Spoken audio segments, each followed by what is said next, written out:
Ufa, estamos cá de novo, né? Nosso último vídeo, e agora nós vamos estar tratando de um outro grande referencial da escola de Frankfurt, que é o Sigmund Freud. Bom, então vamos lá, gente.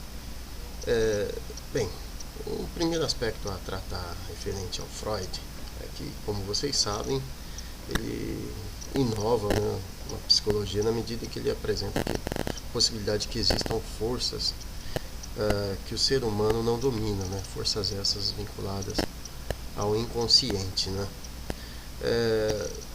Na medida em que Freud avança, né, nesse caminho, ele produz uma série de obras, em especial algumas obras vão ser utilizadas pela escola de Frankfurt. Em especial eu cito sobretudo Herbert Marcuse. Por quê? Nestas obras, tais como Totem, Tabu, Mal-Estar da Civilização, enfim, Civilização e seus Descontentes, apresenta-se a ideia, né, de que a nossa psicologia individual ela recebe uma espécie de formatação social, ou seja, os nossos desejos, vamos pensar de modo freudiano, né, eles acabam como que sofrendo as forças sociais que nos cercam, né? Isto porque elas acabam por, digamos, delimitar, formatar o caminho em que nós manifestamos nossos desejos, nossas vontades e por aí vai. Bem, especificamente na escola de Frankfurt, serão sobretudo dois os pensadores que vão lidar com as contribuições de Freud. Eu cito o Fromm, Adorno, né?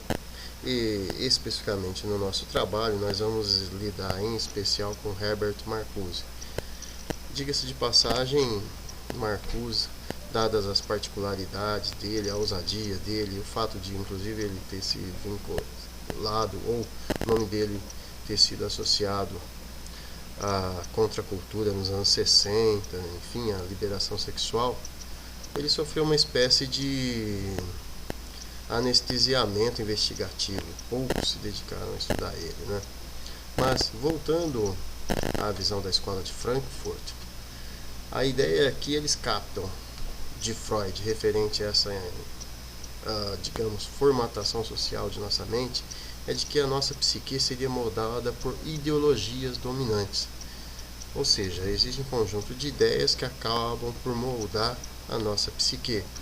E quais seriam essas ideologias? Em especial, as ideologias capitalistas. Bem, o que seriam essas ideologias capitalistas? Aquelas que, de modo geral, a gente pode dizer que nos compelem a consumir e ver nesse ato de consumo sentido às nossas vidas, né? E que nos traria, por meio desse ato, a felicidade. Para os ideólogos da escola de Frankfurt, esse processo torna as pessoas passivas. Isto porque basta consumir, logo eu não preciso me movimentar, digamos, tomar decisões, pensar um sentido para a minha vida. O sentido já está previamente definido, e qual seja, consumir. E na medida em que eu posso consumir, tudo está muito bom. Ou seja, as pessoas se tornam conformistas na medida em que tem aquilo que a sociedade diz que é o alvo maior da felicidade, né? O consumo e a apropriação de bens.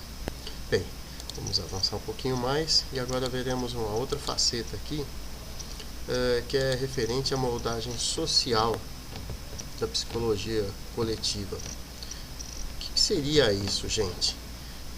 De certo modo, nós podemos dizer que ao estarmos em uma determinada sociedade, esta sociedade, como nós dissemos há pouco, ela acaba por moldar o grupo, de modo que o grupo social que se encontra inserido em determinada sociedade vê a realidade a partir dessa moldagem. Por exemplo, se você está numa sociedade capitalista, você vai se ver e pensar coletivamente tais como todos os outros, com os valores e ideários capitalistas. Logo, a possibilidade de você ver outro caminho que não esse é inexistente. Ou seja, para você que está, digamos, dentro desse imaginário, dessa psicologia coletiva chamada capitalista, você não vê outro meio de conceber o mundo, a vida, enfim, que não seja baseado nos valores ideários capitalistas.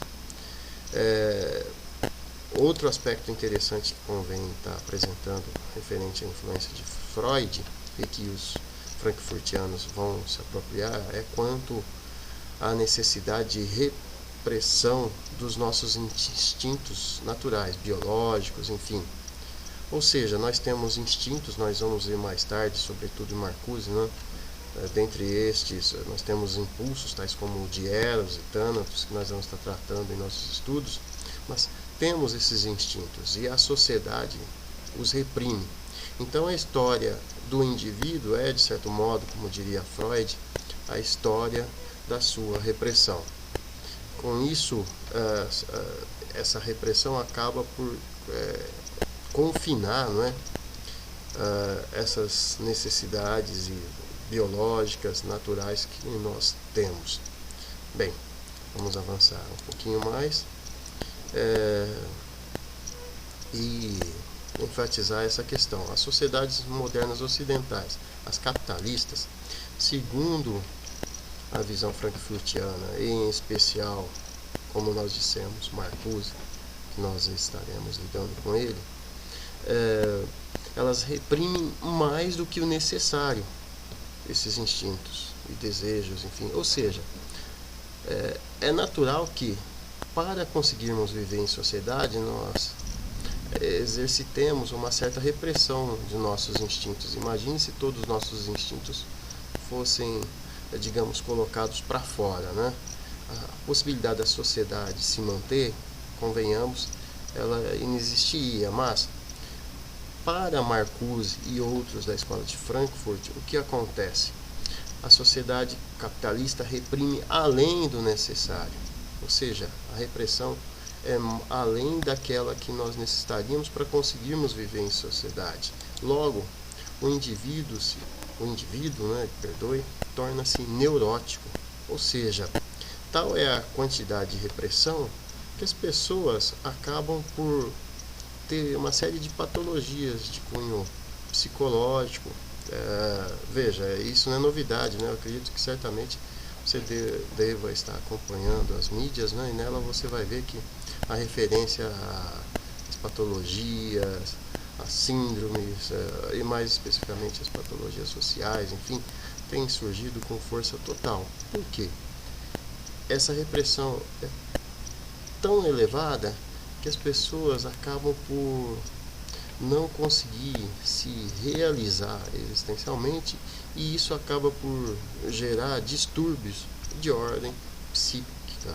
Agora veja, só indivíduo? Não. A sociedade toda torna-se neurótica. Ou seja, a sociedade toda está psicologicamente doente. Veja, nós não precisamos ir muito, né, para pensar essa questão. Vamos analisar, por exemplo, um evento contemporâneo que são os muros, né, que separam cada vez mais as pessoas, as manias de perseguição que afloram em todo lugar, as manias, os receios, enfim, os sofrimentos diante das pequenas mazelas ou sofrimentos que a vida nos apresenta, enfim.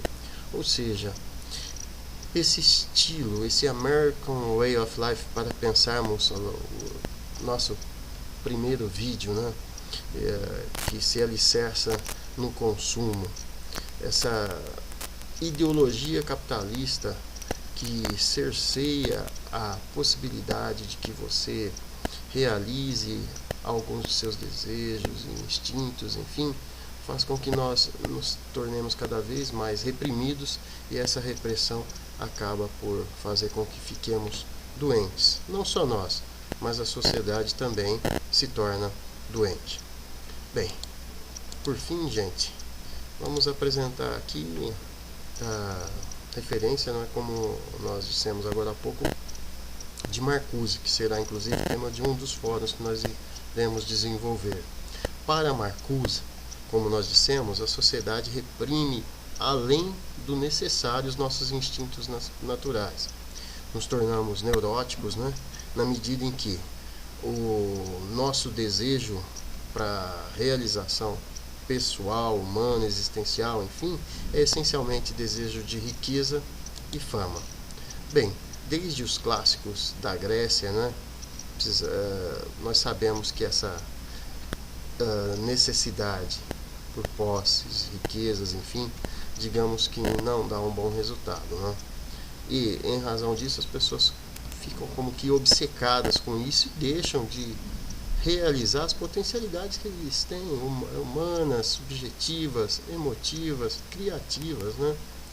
Consequentemente, nós substituímos todas essas potencialidades e necessidades por uma só, quer seja consumir mercadorias. Para Marcuse, isso acaba por ocasionar uma ênfase naquilo que há de pior nos traços humanos. Por quê? A necessidade de consumo de mercadorias faz com que nós desenvolvamos, né, a ganância.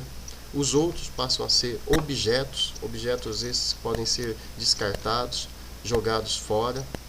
E, além disso, um desdobramento outro que nós vamos ver é uma dificuldade para lidarmos com aquele que é diferente, ou seja, que foge a essa visão que nós temos que necessariamente devemos consumir.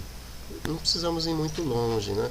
Vejamos, se você vê um mendigo na rua, uma pessoa que não prima por essa necessidade de acumulação, isso nos choca e faz com que nós emitamos julgamentos negativos na medida que essa pessoa não tem posses, não busca consumir, enfim.